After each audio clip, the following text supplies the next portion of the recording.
Welcome to another In Wheel Time podcast, a 30-minute mini version of the In Wheel Time car show that airs live every Saturday morning, 8 to 11 a.m. Central. By the way, that's scheduled for next weekend, Tailpipes and Tacos. From Studio A in Texas, USA, it's the award-winning all things automotive car talk show, In Wheel Time. Just ahead this hour, our new car of the week, the all-new 2021 Chrysler Pacifica. We'll have This Week in Auto History. We'll have the cruise-in calendar and the stories making auto news headlines, among other things. That and more just ahead on today's In Wheel Time car show for Saturday, February 13th, 2021. The day before Valentine's Day, Tom. Hubba hubba. And? Happy Valentine's Day. Will you be my Valentine? Oh, isn't that cute? You. Do we have any? We do. Kind of sanitizer in always here? got to go there for some reason. We always got to go there. We do. So we were supposed to have Sabra Johnson with City Classic Cars on. We can't get a hold of him, and he's probably sleeping in, or getting ready for Valentine's Day. Or he lives up north someplace. He may He run lives up into in Spring. Well, that's where his shop is, but Yeah. he's got some acreage someplace up there. It's de-icing. Yeah, I was just going to say. Well, it's Maybe. not quite there yet. I don't even know what the I don't temperature currently But is. it's supposed to be Cold. Yeah, cold. there. Yeah, it's cold. It's cold me enough. check. Yeah. Oh my gosh! Let's see. What a visual! Out here in the In the hinterland. Hinterland. No, it was hinterland. 34 when I left the house this morning. Currently 36 here. See, it's warming up. It is. It was 34 when I got here this morning. When it gets to 40, sell. Well, it's supposed to be like 10 on Monday morning. And snow and ice. For you, not here. No, not down this far south. So Down here at the Smoke and Mirrors studio. That's the network. So This is Studio A. Studio A. So some people are still going to be Hey! Hey, forget about it. What, Mars? I was just going to say, some people are still going to be on the road. Anyway. Why? Well, because, I mean, they're going to gonna want be to all go to over the work. road. Yeah, they're going to be all over the road. There's Listen, a pink and blob moving. I want you to past Bay know City. that wreck in Dallas Was Fort horrific. Worth was horrific. And, you know, that sort of thing can happen just like that without any notice. You know, it freezes the rain that's on the roadway, and it just happens instantly. And all of a sudden, you don't have any control, and here you go. Because what were you doing, 60, 70 miles an hour? It's a freeway. Even if you're doing 50, and all of a sudden you have zero control. If you're doing 10, you have no control. Black ice there's nothing you can do. And from what I saw, some of the aerials, they were basically in a concrete canyon. They had concrete on both sides of them. Because I remember, it's an elevated section. Yeah, well, growing up in New York, if you saw black ice and there was something in front of you, you'd dive off as best you can. Don't touch the brake, don't change your speed, and just turn the wheel and try and get off into the grass, because in the grass you can get traction. There, I mean, some of those vehicles, it was just horrific to watch. Well, some of that video. especially the video with the FedEx truck that crashed into 6 people were killed. Yeah. And, we had something similar, although thank goodness nobody was actually seriously injured or died, similar to that up there in Magnolia. in your part of town. Up on 1774, just south of 1480. Yep. There's a big, long bridge. And first thing in the morning, the rain we had yesterday up there, the bridges are going to ice up first. And it iced up. And I think they said 13 people plowed into each other. Let me ask you something. Do you have an ice scraper in your car? I don't. I got a credit card. Yeah, I've used a credit card. I actually have one in the garage with the brush on the end of it. Yeah. Well, you're a Yankee.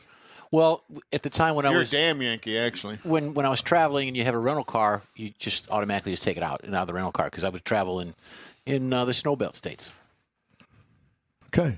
Yeah. Well, I don't have a scraper in the car. I think I do have one in the garage, but it's probably 25 I haven't owned an ice years old. scraper ever, I don't think. So, but for me, it's like the frost on the windshield, and I do what Mars does. I keep some old hotel door keys, like a credit card, and I use that to scrape the windshield, because the last time I turned my heater on full blast on the windshield, Broke it. went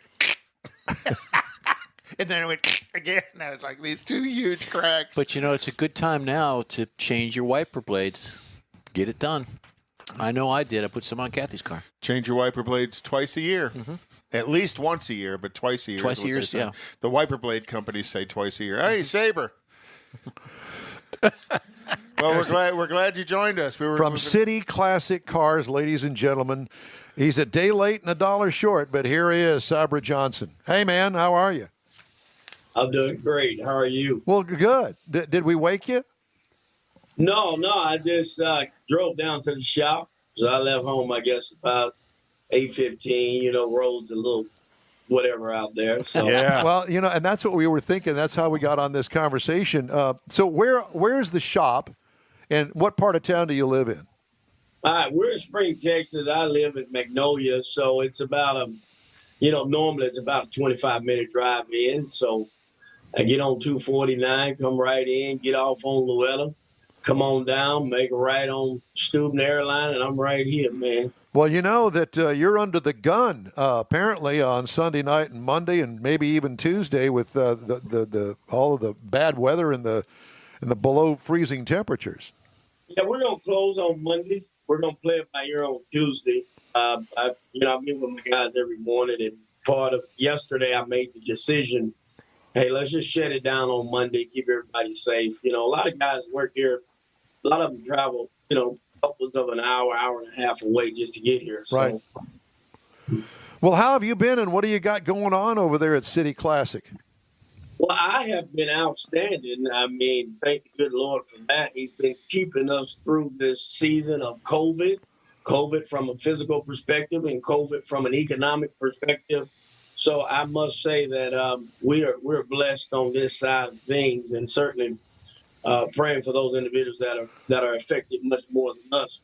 Now, from a business perspective in this climate, the hardest thing for us, I don't know if this answers your question, but the hardest thing for us right now is the supply chain.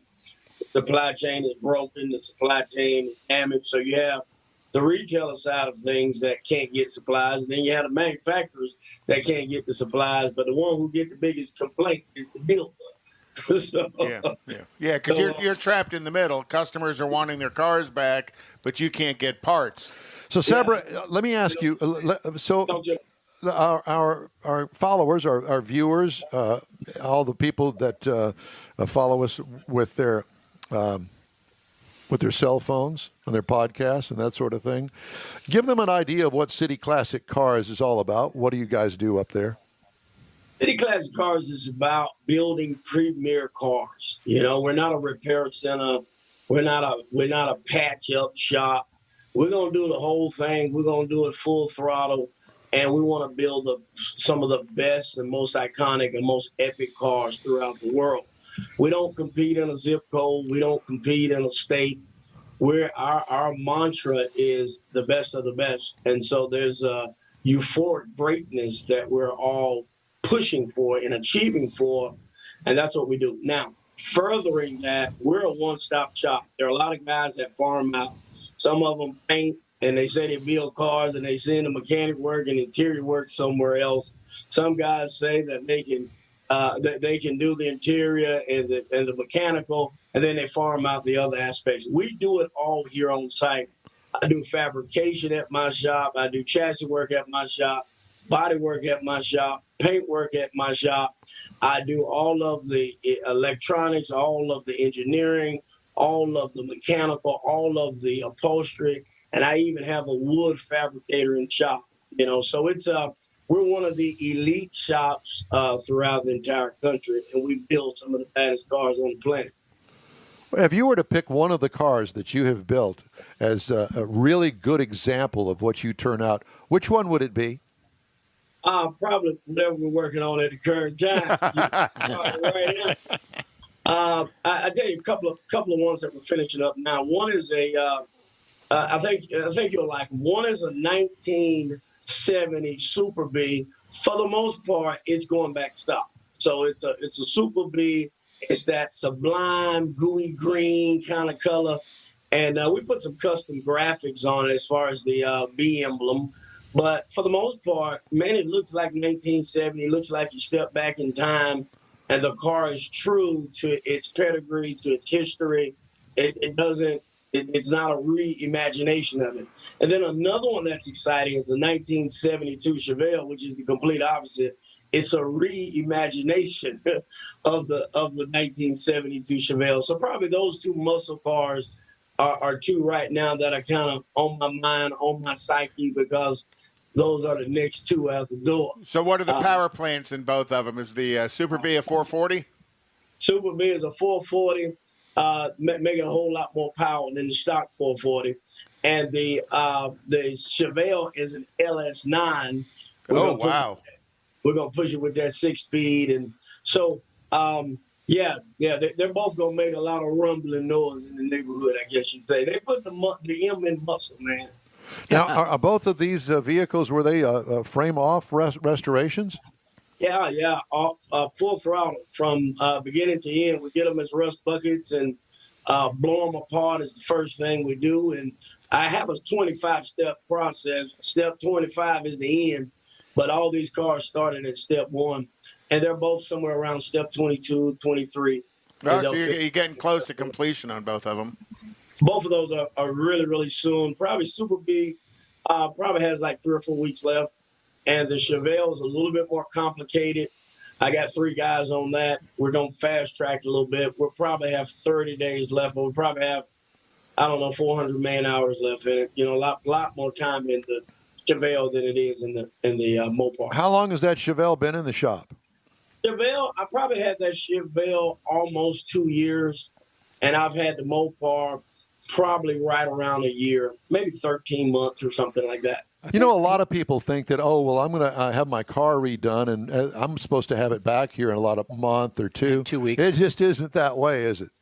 No, it's unrealistic. And even if you have the money and you're willing to pay at that fast rate, life happens. People get married. People get divorced. Pandemics happen. Yeah. Life happens. And so when you're restoring a car, life is still happening. And so that's part. It's not always the shop that says, hey, we can't get it out. I can probably build them all in 11 months, but life happens. Yes, of course. You have to kind of let it pace itself a little bit, kind of keep everybody happy. If a car costs $300,000-$400,000 and we finish it in 10 months, boy, that's a whole lot of money in a short span of time. Yeah. Sometimes it feels a little better when it takes 15 months to pay that. Getting your money's worth out of it. Over your left shoulder, there's a video over your left shoulder. Are those the vehicles you're talking about? Yeah, I haven't looked at it, but yeah. Yeah, one of them is the Super B. Yeah. Oh, yeah, if you saw Sublime Green, that's a Super B.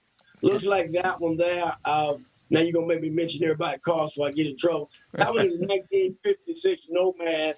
And I think you like that one too. It's as a Pro Touring interior, there's a custom interior to it, but for the most part, it's stock. There's a 383 stroker in it, which is nothing but 350. So there's a 383 stroker in it, a custom interior, but even the interior is not too far over the top. We just put 4 buckets in it and a custom console coming down the center. But for the most part, that's a car you can appreciate. That, and when I say appreciate, let me clarify. I don't like to build spaceships. I don't like to build a space shuttle on 4 wheels. You know what I mean? I like to build cars that are period specific, that are aesthetically pleasing, and that really attempts to preserve and restore and bring back to life the original car, and not try to make it something new and something it's never been. So you find a lot of builders today, and I don't knock them, everybody do their thing, but they want to make a car that's 90% custom and 10% original. And that's not what I'm into. The famous Boyd Coddington, his cars were so unique to their original design that the state of California said, you're not restoring, buddy, you are building cars. Mm-hmm. And you are a manufacturer now because your cars lack resemblance and connectivity to its original intended design.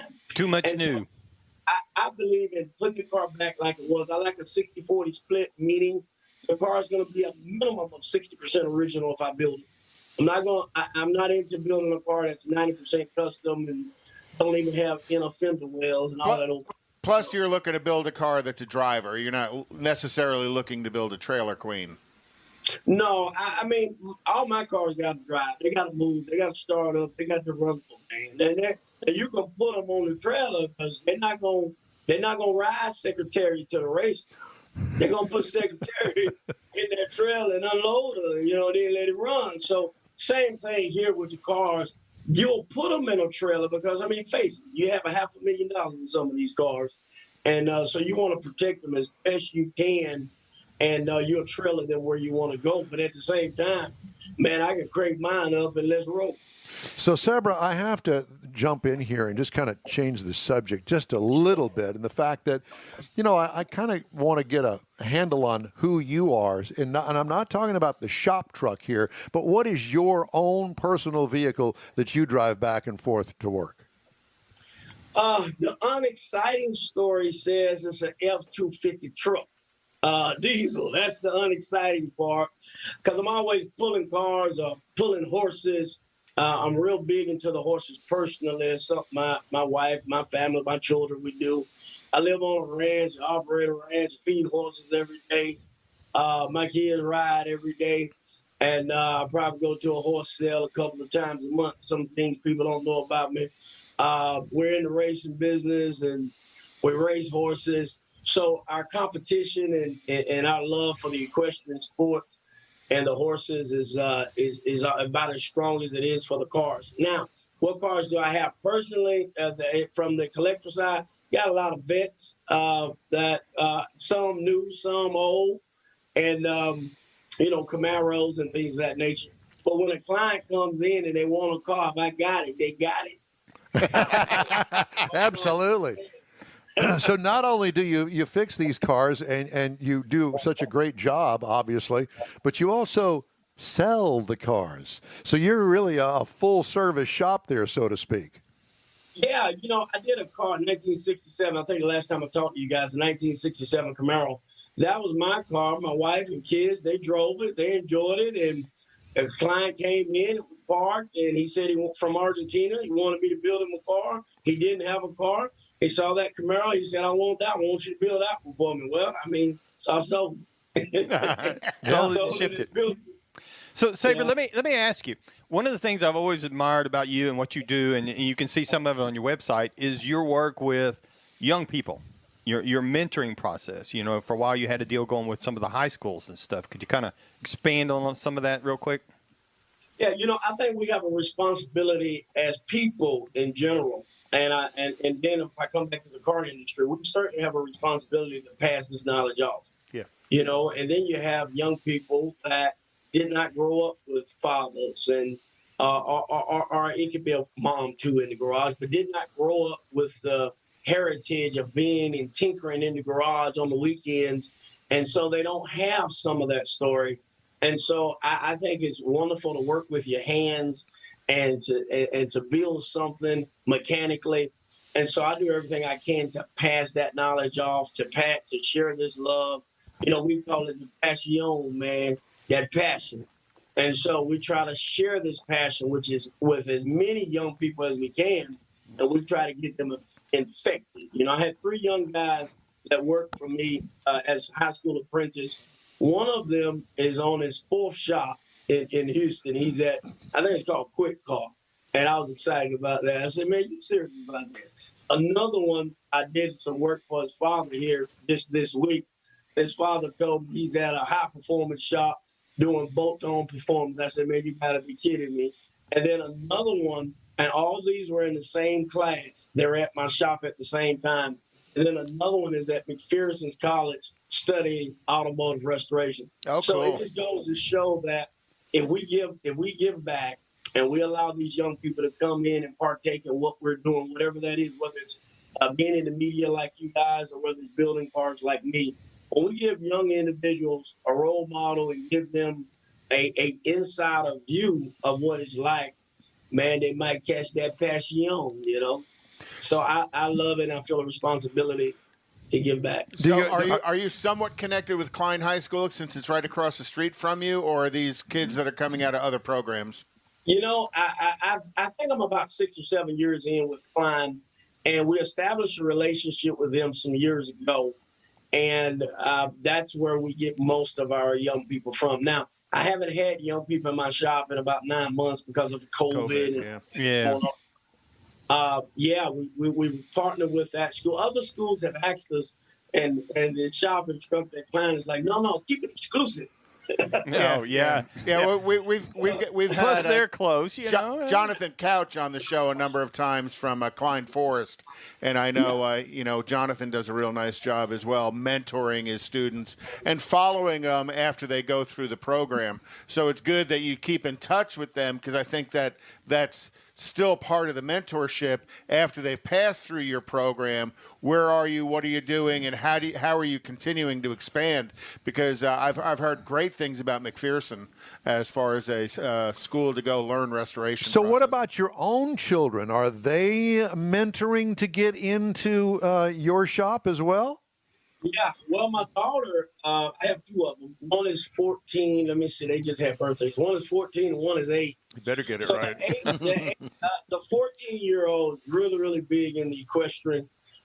She really deals with the horses and rides them and trains them. And so she and my wife, they really spend a lot of time doing that. But when we get behind on paperwork, I have her come in here and put some stuff in the system for me. And the 8-year-old is the opposite. She's all into the cars. We ride down the road, and she's like, "Daddy, that's a classic over there. I'm way over there behind the bushes. You can kind of see it. I think it's a Chevrolet. No, it's a Mustang." So she they're always at the shop. And my little one is, if she can, she cuts school every day to come to the shop every day. So yeah, they're a part of this passion. It's in them. It's in their spirit, and they're certainly into all old and all things in between. Well, yeah, and that's part of it is passing that passion, as you call it, on to the youth. Because if you don't share your knowledge, it's lost. Oh, that's right. And then my children get an opportunity to connect with me. Not to go too back in the story. My father died when I was 2.5. And the way I connected with him was through stories that my grandmother shared. And many of those stories were associated with a car. And so cars is a way that I intrinsically connect with my father and just remember my grandmother and remember my uncles and my cousins. And when I was a teenager, I had an opportunity to work with my cousin who had Porsches and exotics, and he would restore those. And so it's just in my blood. It's in my DNA. And it's part of the fabric of who we are. And so my children they got the bug is in their blood, whether they want it or not. And that's one of the things I think is so great, because not only are you passing it to them, but you're teaching them and you're keeping them busy. I think it's a real important part that particularly the kids at Klein or whoever, they don't have time or they realize there's something else to do besides get in trouble. Sabra, it's great to talk to you. Thank you so much for joining us today. We really appreciate it. City Classic Cars. You can find them online, and we'll hope to check in with you again soon. Hey, thank you so much, guys. You guys are always the best. Take care. Thank you. Appreciate it, man. Time now for our car review of this hour here on the In Wheel Time Show. The 2021 Chrysler Pacifica. Available trim levels include the Touring L, the Hybrids, of which I'll get to in a minute, the Limited, and the Pinnacle. The reviewed trim level is the Pinnacle all-wheel drive, top of the line all the way. Of course. What size, what class? It's a minivan. It seats up to 7 passengers. Exterior features, well, this is all-new front fascia with a bigger grille and the squinty headlights. They've brought it up to date. I like it. Extra large rear hatch, second and third row stow and go in the floor. Now, that does not include the hybrids. Because that's what because of the battery pack. Correct. Oh, okay. All right. So what I liked about it, the rear fascia body-wide lighting on it. It really kind of brings it up to date. It kind of has that the old school Dodge look to it, where they took the lights and moved them all the way across the back. You know what I'm talking about? Interior highlights. It's got the new Uconnect 5 infotainment system. Nice. Yeah. With the 10-inch touchscreen available and theater streaming option, nice, which my car had. Theater streaming For the kids in the back. Oh, okay. Yeah.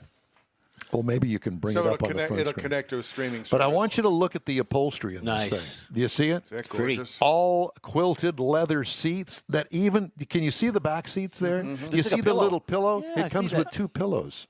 Oh, how cool. Of course, that'd be the first thing that got stolen My out of pillow. there. It ain't my pillow. The screen is integrated into the dash in this vehicle, which I really like. So the screen doesn't sit on top of the dash or is not part of the dash. Or doesn't elevate from the middle of the dash. Yeah, It exactly. looks contiguous. Those are large vents, too. Well-placed controls, beautiful quilted leather seats, detailed stitching throughout. This is a high-end vehicle. Cargo trunk room. Well, how much do you want? It's, of course, has the stow and go system in it as well. Cargo and passenger flexibility, tons of that. 3.6 liter V6, 287 horsepower, 262 pound-feet of torque. It has a 9-speed automatic transmission in it. It can tow up to 3,600 pounds. That's a lot. This is a van, a minivan. Nice. City gets 19 miles per gallon in the city, 28 on the highway for a combined of 20. I got 23 miles per gallon over 151.8 miles. What I liked about it, plenty of power for a family of 4 with luggage. Of course, you got room in the back for the other kids. The tag-along kids. The tag-along kids from the next-door neighbor. I like it. I think that's a hybrid alternative is available for this, as I mentioned, and that is kind of a new thing, the hybrid. So it's something that you may Everybody's building a hybrid. Yeah. And, of course, it's all leading up to all Full electric. EV, yeah. Ride and handling, smooth, controllable ride. I mean, this thing is really like a limousine. I like it. Pricing, base trim price is $53,390. For the Pinnacle. For the Pinnacle. Price is tested with a few options, $54,885. That's not bad at all. Base model price, if you just want a Pacifica, it starts at $35,445. Oh, no, get the pillow.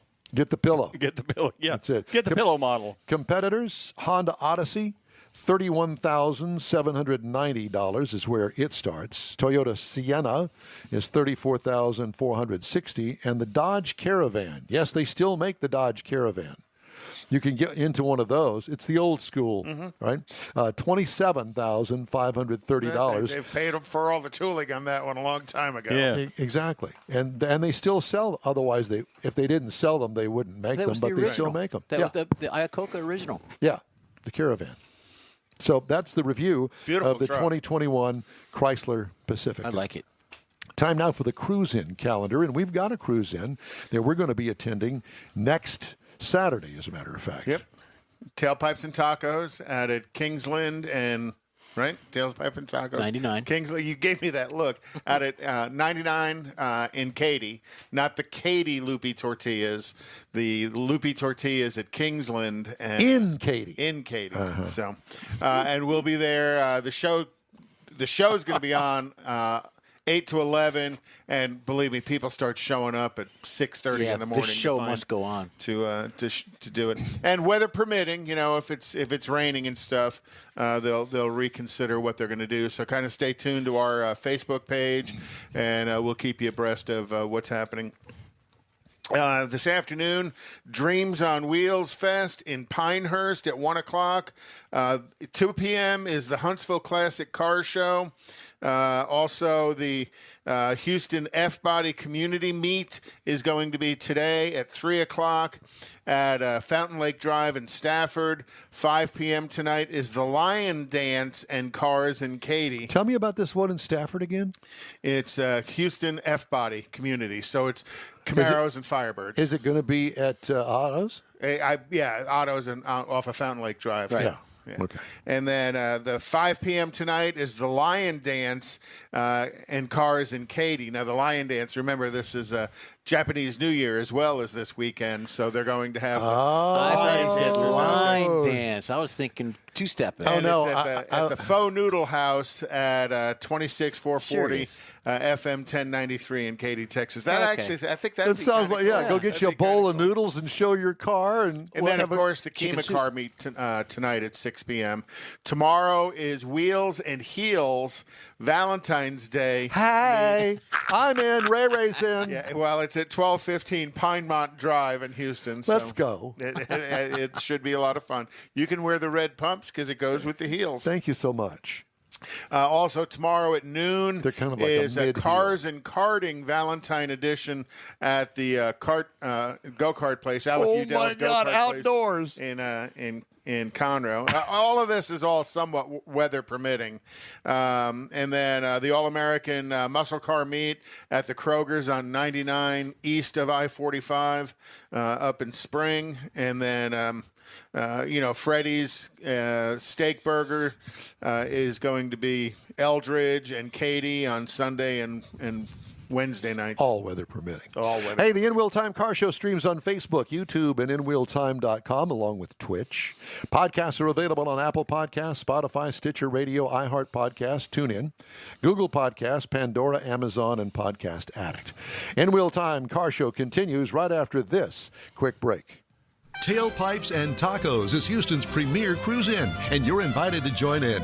Whether you're a cruiser or spectator, Tailpipes and Tacos is the place to enjoy made-to-order breakfast tacos, fresh coffee, and mingle with Houston's fun car people. Mark your calendar for Saturday, February 20th for Tailpipes and Tacos at the Lupi Tortilla Mexican Restaurant in Katy, 8 a.m. to 11 a.m. Tailpipes and Tacos is free, and everyone's invited. You will see collector cars, hot rods, customs, magnificent originals, and Restomods all at one location. Cars from all over Southeast Texas cruise in and show off in a friends and family event at the Lupi Tortilla Mexican Restaurant on the Grand Parkway at Kingsland Boulevard, just south of I-10 in Katy. Drag racer, car enthusiast, and Lupi founder Stan Holt brings you Houston's trying to get an hottest audio cruise-in. check. Tailpipes and Tacos, Saturday, February 20th, 8 a.m. to 11 a.m. at Lupi's in Katy. The In Wheel Time Car Show will be there too. Get your ride ready, and we'll see you at the Tailpipes and Tacos Saturday morning cruise-in, February 20th, 8 to 11 a.m. at Lupi's in Katy, weather permitting. That's it for this podcast episode of the In Wheel Time Car Show. I'm Don Armstrong, inviting you to join us for our live show every Saturday morning, 8 to 11 a.m. Central on Facebook, YouTube, Twitch, and our InWheelTime.com website. Podcasts are available on Apple Podcasts, Spotify, Stitcher, iHeart Podcast, Podcast Addict, TuneIn, Pandora, and Amazon Music. Keep listening, and we'll see you soon.